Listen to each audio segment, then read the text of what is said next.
right, there are some more news from Turkey. It's a new era in real estate in Turkey. Just when you thought that buying your first property in Turkey, your first home, was as simple as going to the bazaar, the government decided to add some extra paperwork and regulations.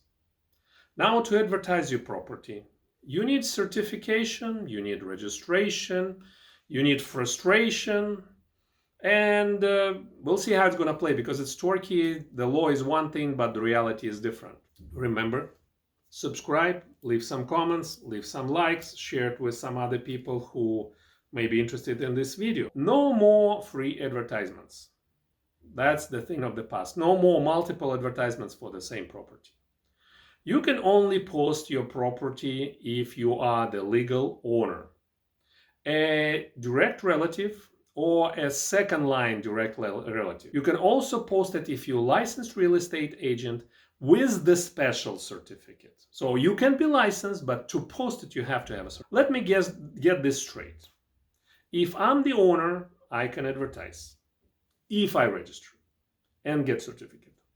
If I'm the owner's cousin, I can advertise. But if I'm a random person, a friend of a friend who loves looking at apartments, sorry, no more advertising for you. The control is tighter than a pair of jeans after New Year Eve dinner. You must get special certificate to sell your property. You don't need it to buy, but you need it to sell. And you get it through e-Devlet. You can only choose from the list of licensed agents to represent you. Those agents will have certificate too.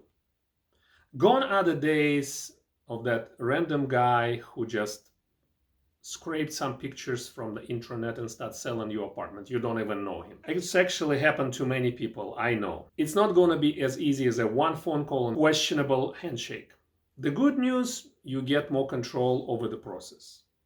The bad news, you can forget about finding those unlicensed geniuses. And honestly, some of them were really good. I know quite a few people who were really good. Maybe they even sold you your last dream home or apartment in Turkey.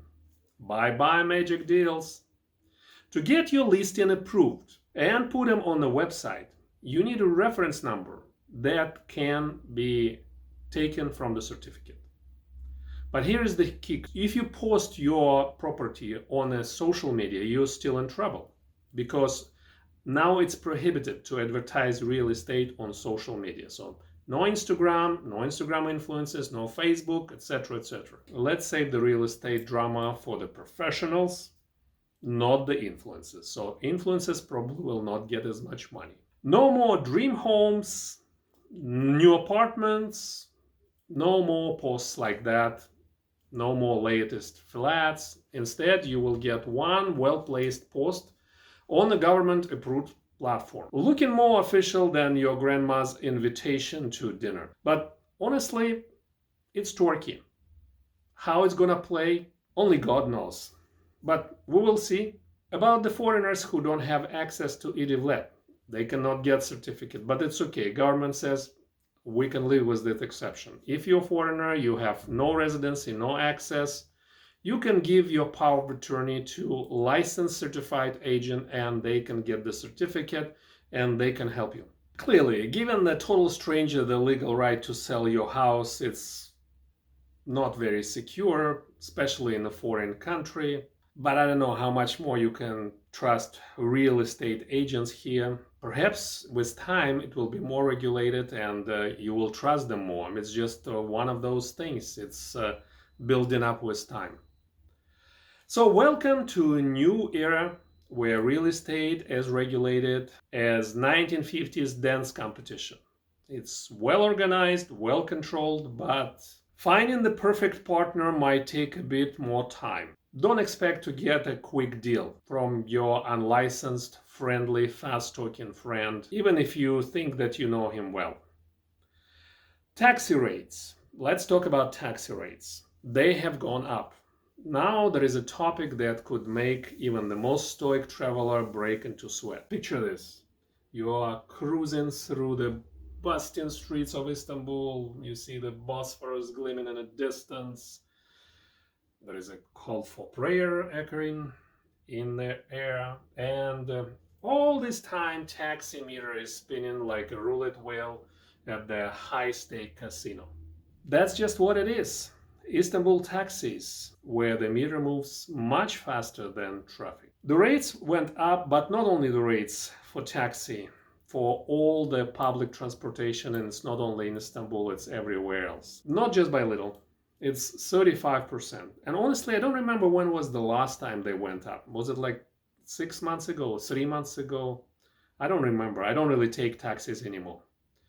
Now, don't get me wrong, Istanbul taxi drivers are special breed. They are part philosophers, part Formula One drivers, and part magician. Only those guys can fit 3 cars into a lane which is meant for one.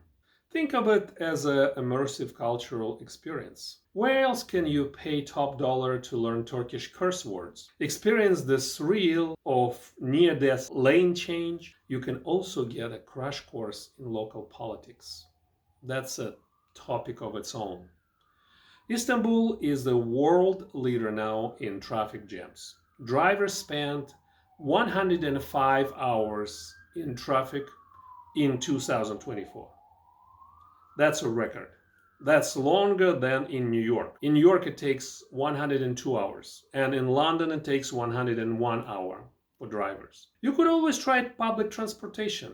Of course, when you're stuck in traffic, you have a window to look out. What about the tram or the bus? Well, you got nothing but the back of someone's head. Metro and trams are efficient, affordable, and also went up 35% everywhere in Turkey. And don't forget Istanbul Metro card. Actually, in Antalya you can get one too. It's like VIP pass to most exclusive club in town. Except everyone is invited. Don't get me wrong, the public transportation in Turkey is pretty decent, but you have to do a lot more work than just paying the taxi fee. Turkish government loves to increase prices for alcohol. Yes, my friends. The prices for alcohol in Turkey have gone up, and also, I don't remember when was the last time they were raised. Maybe like 3 months, maybe 6 months. Here you go. 350 milliliters, 599, 500 milliliters, 895, 700 milliliters, 1120, and 1 liter is 1300 Turkish lira. That's pretty steep. At this rate, ordering a bottle of raki is like investing in a small piece of real estate. Except the only thing you are buying is a hangover. Turkish raki is national treasure, and it's a drink of poets, philosophers, and people who had a really long day. With these new prices, you'd think they are distilling it with the saffron and unicorn tears. I mean, for the price of bottle, you could almost buy a plane ticket to Greece, where the ouzo flows like water, and your wallet whips a little less. And on the way back, you can stop by duty free right here in Antalya and buy the same 1 liter for half price. Of course, there are other alternatives. You could always switch to Iran, which is also national treasure. The yogurt-based drink. Lots of people love it. Personally, I never acquired taste with it. And it's very refreshing from what I've heard, and it's not alcoholic. Or if you're feeling adventurous, you could try your hands in home brewing. Now let's talk about nuclear power in Turkey, because sunshine and wind can't do it all. Turkey's first nuclear power plant, Akkuyu, is set to begin operating in 2025. That's coming soon. And that's a historic milestone in the country's energy independence. Located in Mersin, by the way, there is some real estate there, quite inexpensive, and there is also airport there now, so if you're interested, prices there are a lot cheaper. It's also Mediterranean coast. The plant is being built in collaboration with Russia's state nuclear energy company, Rosatom. Once fully operational, it will have 4 reactors with the total capacity of 4,800 megawatts, aiming to meet about 10% of Turkey's electricity demand. The project, costing $20 billion, is a cornerstone of Turkey's strategy to reduce reliance on imported energy and cut carbon emission. However, it hasn't been without controversy. Critics raise concern about seismic risks, environmental impact, and reliance on foreign technology. Supporters, on the other hand, see it as a leap forward energy independence. And gasoline prices also went up. How surprising, isn't it? Gasoline and diesel, they both went up. Now there is a topic that could make even most patient drivers honk their horn in frustration. As of January 16, the prices of gasoline and diesel went up. It's like a fuel cost decided to start the year with the bang, or more accurately as a cha-ching. The other news, labor protection law effective January 1st, 2025. It introduces sweeping reforms aimed at enhancing worker rights and modernizing labor market. Key changes include strict regulation on overtime, ensuring employees are compensated fairly for extra hours. But that's not all. Actually, every business now in Turkey will have to have an inspector for the labor. And if you are a small business, then you probably will have to go and pass through some courses and certification. The law also mandates improved work safety standards, requiring employers to provide better training and equipment to prevent accidents. And I've seen some of those guys who install an air conditioner on the third floor just literally hanging out, and sometimes on the fourth floor hanging out of the window. Another major update is the introduction of remote work protection. I don't know how that is going to play. That will reflect the post-pandemic shift in work culture. Employers must now cover remote workers' internet and equipment cost and ensure they are not overworked. Honestly, I don't know a lot of people who work remotely who are overworked, but maybe there are some. Additionally, the law cracks down on unfair dismissal, requiring clear justification, offering stronger legal recourse for employees. I don't know how that's going to play too, because Turkish courts take forever. And you may go there, maybe something will change now, maybe there will be some special venue for this kind of trials or this kind of claims. And it was rumored that more is coming. We may see reduction of work week soon, from 45 to 40 hours now, effectively giving workers more free time while maintaining the income. Proponents argue that this could lead to happier, more motivated employees and reduce burnout.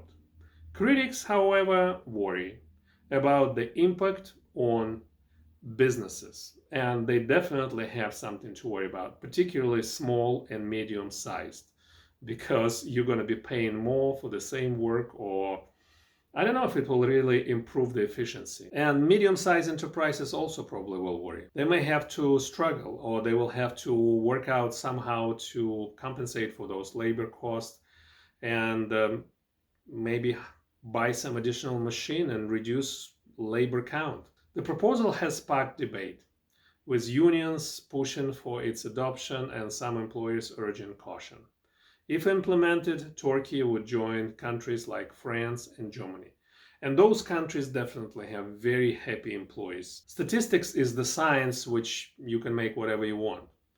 Let's talk the last thing. Maybe that will influence the birth rate in Turkey also. People will have free time and maybe they will have more babies, because now Turkey has a problem. The president called folks to have 3 children in each family. He said it first time 20 years ago. In recent years, the birth rate in Turkey has been 1.5, 1.9 children per woman, which is quite a bit below the replacement rate level 2.1. And that means that Turkish population, like in many other countries, is getting older. In 2022, the birth rate was approximately 1.7 children per woman, according to Turkish Statistical Institute. Now, you get 5,000 Turkish lira, which is roughly $150 for the first child. For the second child, you get the same, plus you will get 1,500 Turkish lira per month for 5 years.